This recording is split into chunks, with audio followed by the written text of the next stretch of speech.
Hello everyone, and welcome back to another episode of In the Crosshairs, where we take a look at games both old and new, and see how they objectively hold up. Today's review is going to be a little bit different. Smash Ultimate has been out for a few weeks now, and before I started playing into the main game, I decided to unlock all the fighters through the adventure mode called World of Light. During this time, I realized that I'm essentially playing a game within a game. So instead of reviewing Smash Ultimate as a whole for reasons I will get into in a moment, let's instead take a look at the World of Light and see how good it really is. Now let's not waste any more time and dive right in. This is Smash Ultimate's World of Light. Now for the first question that needs to be answered, as well as the elephant in the room.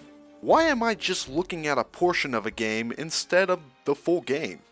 There's a few answers to that, so let's talk about Smash Bros. As something that's standalone. The Smash Bros. Series is a fighting game, which puts it in a weird niche. Many other fighting games have combat and fighting as part of the game itself, rather than a core feature. So what I'm saying is that Smash Bros.' core feature is like taking an element from a normal game and then making an entire game from that element. So in order to give a full analysis of a Smash Bros. Game, I would need to review every game in the series, judge damage ratio, hitboxes, techniques, etc. Basically, I would need to nitpick the entire series to a point where even CinemaSins would go, holy shit. And this doesn't even include online gameplay, which I typically refuse to look at. There's a reason why the phrase, experience may change during online play is seen here and there. There are so many variables when playing online, such as connection speed, server quality, the skill level of other players, and that makes the online features of a game impossible to accurately judge. The only thing you can maybe judge is the behavior of the online community. If you don't believe me, try to solo queue in competitive Overwatch and pick Torbjorn. Then you'll see the sort of toxic hate an online community will have for you. In contrast to the rest of Smash Ultimate, the World of Light has a story, a set series of rules to govern gameplay, and a definite conclusion. The main rule change I need to make regarding my process is that I obviously can't give a recommendation or not to only a portion of a game, so instead, I'll give World of Light specifically either a play or a pass. So what's going on in the World of Light?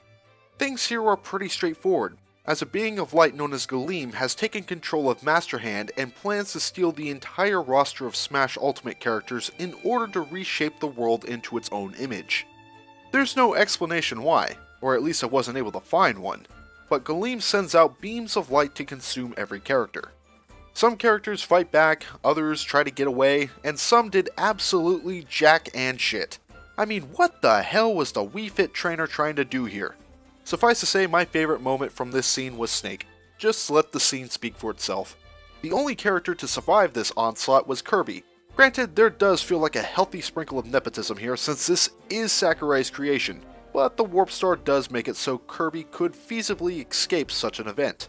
While Kirby is making his escape, the other characters are bound up and are used to make soulless puppets.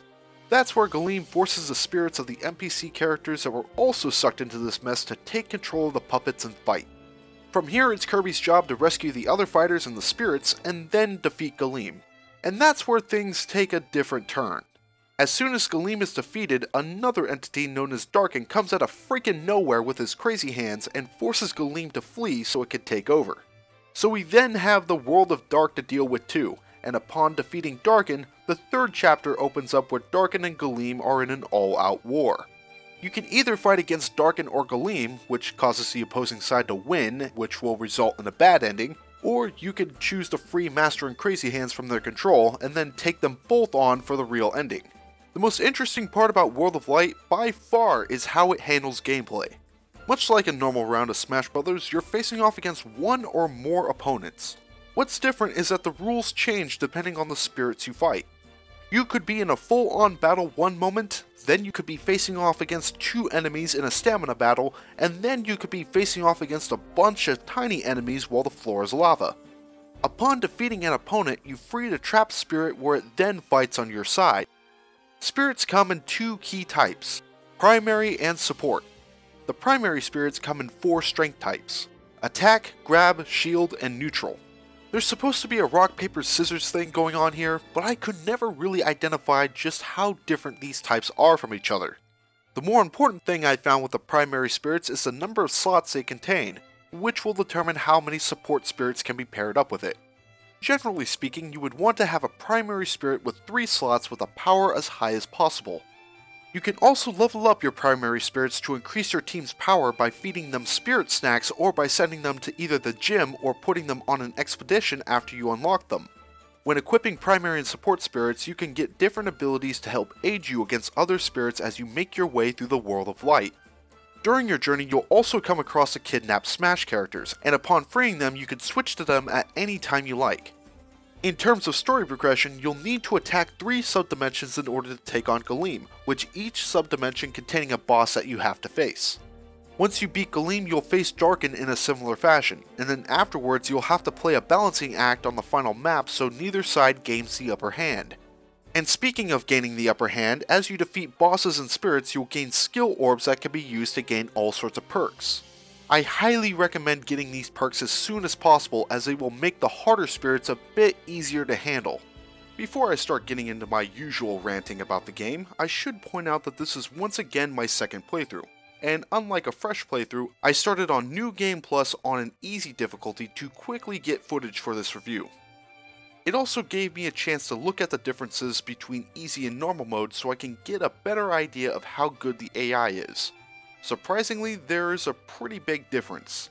Firstly though, the major difference between a fresh game and New Game Plus. With New Game Plus, you have every character from your previous playthrough unlocked, all the spirits you've saved, and any items and upgrades. On easy mode, this makes World of Light a freaking cakewalk, and in fact I boosted the difficulty back up to normal for a slight challenge because the fight started getting repetitive. The other big reason I started with New Game Plus was to choose my fighter from the start, which leads me to one of the big issues I have with World of Light. When starting a fresh game, you start out by playing as Kirby, and you gradually increase your selectable characters by saving them individually. It makes perfect sense from a story perspective, but let's look at how an average player might see this. You're starting out as a character that most likely is not your main fighter, and you're forced to use him until you get someone better as you work your way through to your favorite fighter. The problem is that you'll have little to no idea where your main fighter will be unless you're using a guide. There's enemy spirits to beat, clouds to clear out sections of the map, and finding random fighters that you might not like or are not familiar with. As is evident from this footage, I main Ike, and he isn't found until quite a bit later, so I had to go from Kirby to Marth to Chrom, and then to Ike when I eventually found him. Normally this might not be a problem for most of you and I'm just bitching for no reason, but that brings me to the why finding your main fighter is important. Some of these spirits can be utterly ruthless. The difficulty of an enemy fighter is usually evident by its level of power, and even then the AI is either really good or really bad. There isn't much middle ground here. That's not even including the special conditions that occur during most fights. Some of the conditions seem pretty straightforward, like an enemy being giant or made of metal, but then there are multiple conditions that work in tandem against you to the point where the game is giving you the finger. The greatest conditions that abuse this are giant enemies that have constant super armor in a stamina battle, and these particular modes can just fuck right off. The match that comes to mind first is with Gigamac, and I swear it's impossible to win unless you throw him out of bounds. And this also comes with the drawback of not being able to see what the hell you're doing. The cherry on top is that Gigamac is constantly up your butt and trying to fist you, and you can take that any way you want. A few other fights that can kiss my ass too are those with assist trophies. They're usually not too bad, but a few of them are god-awful. Most of the time they make fights less about skill and more about dumb luck. Take Isaac, for example. He can hit you from across the map with giant freaking hands while you're stuck fighting a group of enemies. In this footage he's on the other side of the stage, but he starts in the center, which basically means he'll be dicking with you constantly unless he so happens to jump well away from you. And okay, sure, there are a lot of assist trophies that can be killed, and in fact there are assist killer spirits, but the method of which they're implemented here artificially inflates the difficulty, making easier fights an annoyance and harder fights a slap in the face. And then there's the number of spirits in general. It's like Sakurai wanted to make a ton of references, which he did, and I for one thought it was pretty cool. Problem is that you'll need a place to put these spirits, and that's where things went a bit overboard. Certain areas have an extra spirit or two that don't add a whole lot to the task you're trying to complete, but rather those spirits become another obstacle for you to clear out. And in a game mode that features 3 very long sections, the excess of spirits really bogs down the pace. So World of Light has a schizophrenic difficulty, locks you in with characters you might not like, has bullshit battle conditions to inflate the difficulty, an excess of spirits to free, and a pace so slow that my 70-year-old father can outwalk it while drunk. What's the upside? There's a lot of spirit customization to be had for one, and if you understand the series where the spirits come from, you'll also understand the references that the spirits they possess have, like Little Birdie being a tiny Ridley, or Garatina being Robin. The game mode as a whole has a ton of playtime where you can easily rack up over 20 hours, plus it offers an optional way to unlock new characters.